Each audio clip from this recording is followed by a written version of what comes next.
দেখতে দেখতে আরো একটা বাংলা বছর শেষ হতে যায়, আর পুরনোকে বিদায় জানানো মানেই নতুনকে বরণ করে নেয়ার পালা।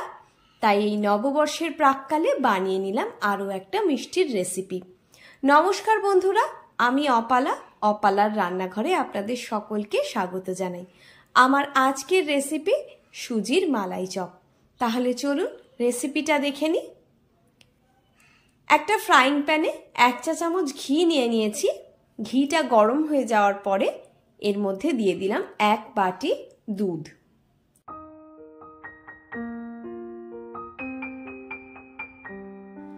দুধটাকে নেড়ে চেড়ে জাল দিয়ে নিচ্ছি। দুধটা ফুটে উঠলে যে বাটি মেপে আমি দুধ নিয়েছিলাম ওই একই বাটির 1/3 বাটি সুজি এই দুধের মধ্যে আমি দিয়ে দিলাম। সুজিটাকে দুধের সঙ্গে ভালোভাবে মিশিয়ে নিচ্ছি। এই সময় গ্যাসের ফ্লেম কিন্তু একদম লোতে আছে। সুজিটাকে দুধের সঙ্গে মিশিয়ে নিয়ে গ্যাসের ফ্লেমটাকে অফ করে দিলাম। এবার সুজিটা একটা থালার মধ্যে আমি ঢেলে নিচ্ছি। সুজিটাকে খুব ভালোভাবে আমি মেখে নিচ্ছি।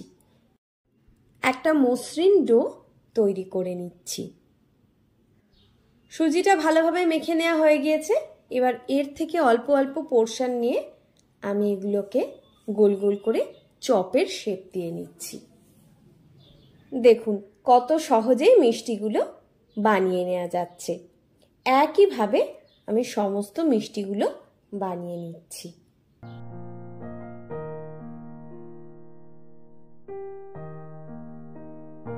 প্রত্যেকটা মিষ্টি গড়ে নেওয়া হয়ে গিয়েছে। এবার 3/4 কাপ চিনি নিয়ে নিলাম আর 1.5 কাপ জল দিয়ে দিলাম। চিনিটা গুলে গিয়ে রসটা যখন ভালোভাবে ফুটবে তখন এক এক করে এই সুজির মিষ্টিগুলো এর মধ্যে আমি দিয়ে দিচ্ছি। গ্যাসের ফ্লেমকে মিডিয়াম টু হাইতে রেখে 6 থেকে 7 মিনিট ভালোভাবে আমি ফুটিয়ে নিচ্ছি।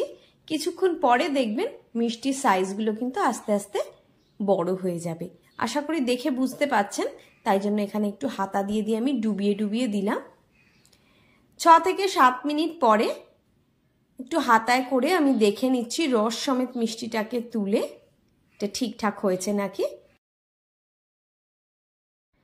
এইবার এই মিষ্টিগুলোকে উঠিয়ে একটা পাত্রের মধ্যে আমি সাজিয়ে রেখে দিচ্ছি।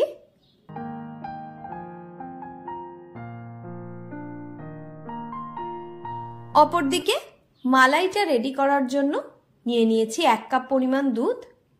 এর মধ্যে একটা এলাচকে গুঁড়ো করে দিয়ে দিলাম। কয়েকটা কেশরের দানা আমি এর মধ্যে দিয়ে দিলাম। মিষ্টির জন্য দিয়ে দিলাম 1/4 কাপ মতন চিনি।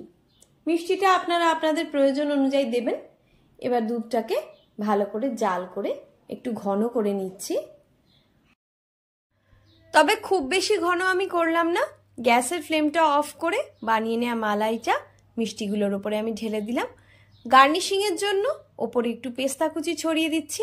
এবার ঠান্ডা করে মিষ্টিগুলো পরিবেশন করতে পারবেন। ভিডিওটা সম্পূর্ণ দেখার জন্য অসংখ্য ধন্যবাদ। রেসিপিটা যদি ভালো লাগে তাহলে ভিডিওটাতে একটা লাইক দিয়ে আমার চ্যানেলটা সাবস্ক্রাইব করার অনুরোধ রইল। একই সঙ্গে রেসিপিটা কেমন লাগলো সেটা যদি কমেন্টে জানান তাহলে আমার খুবই ভালো লাগবে। সবাই ভালো থাকবেন, সুস্থ থাকবেন। আজ এই পর্যন্তই। টাটা।